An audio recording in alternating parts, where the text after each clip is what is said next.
Ayan, kalis oh. Nalalaga ko yung kamyas.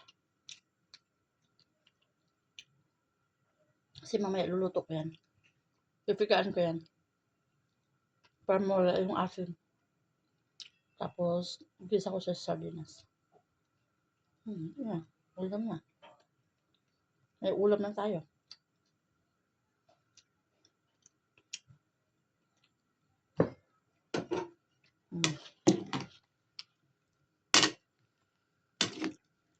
Kailangan. Ano ko yan. Lagain para mawala yung asin.